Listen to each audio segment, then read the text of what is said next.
So the war is now more than 10 days old. Missiles are flying, oil depots are burning, shipping routes are under threat.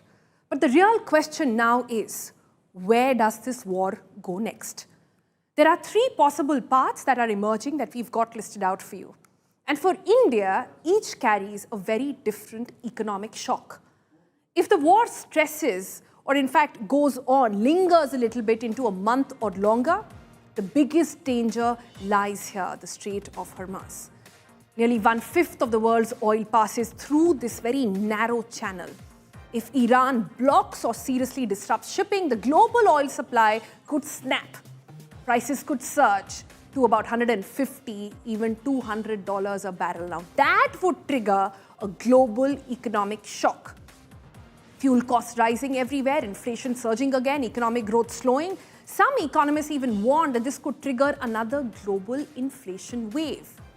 And just for perspective here, Japan buys about 80 to 90% of its oil from the Middle East region. South Korea about 80% as well. China buys around 50% from this region. India buys about 40 to 50% from this region. And US, as you all know, is self-sufficient in this area.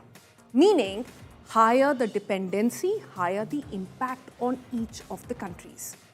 The impact would be immediate. India imports more than 85%, like we said, of the crude oil, which means every jump in global oil price hits the economy directly. Higher price of oil would mean a massive import bill, pressure on rupee, rising inflation, petrol, diesel, cooking gas, all becomes more expensive. Shipping and aviation could also be hit. That means freight costs rising, air routes disrupted, supply chains slowing down, Indian airlines, exporters and logistic companies all facing higher cost. And there is another concern. Officially, around 10 million Indians live and work in the Gulf. Also around 8,000 Indians still trapped in Iran. A prolonged regional conflict could threaten jobs and even remittances, money that millions of Indian families actually depend on. If diplomacy, so that's scenario number one. Let's move to scenario number two. What happens if diplomacy suddenly halts the war, right? Now, markets, as you know, will react instantly. Oil prices likely to fall sharply. Geopolitical risk of premium would disappear. Shipping routes would get on the normalcy track over here. The global markets could rebound as well. But, and this is a major thing to remember, even if the war were to end tomorrow, it would take at least 30 to 60 days for the oil disruption and supply chain to normalize.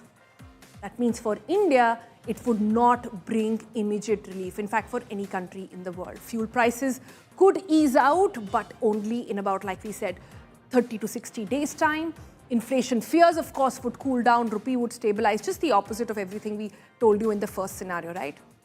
Remember, the crisis has also exposed a major vulnerability, India's dependence on West Asian energy, which is why policymakers are increasingly now diversifying oil imports when it comes to India, looking towards Russia, the United States, even Africa.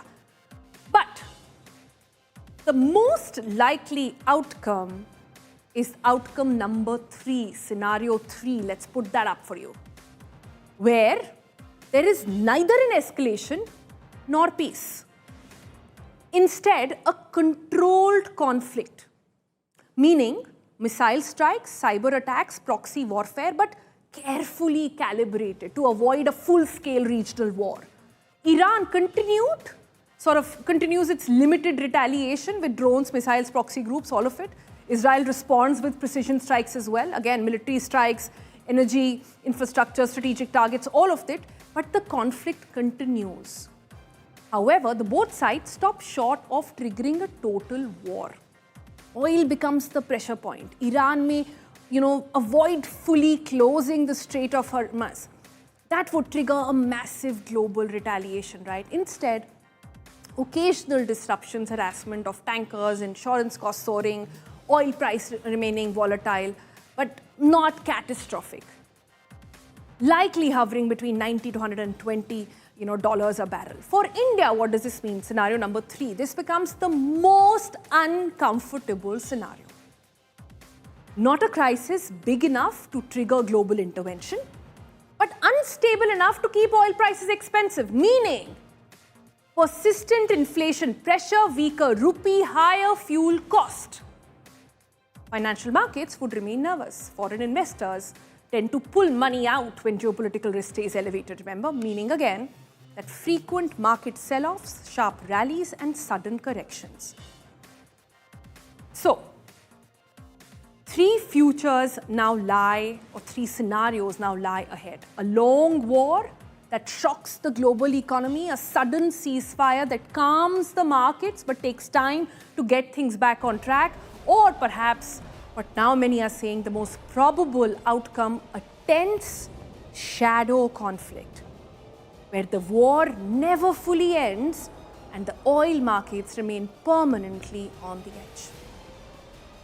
And remember this, ultimately, every war just might be good or bad for politicians and politics, but terrible for economy and largely for people like us. That is the real cost of war that the world is going to pay.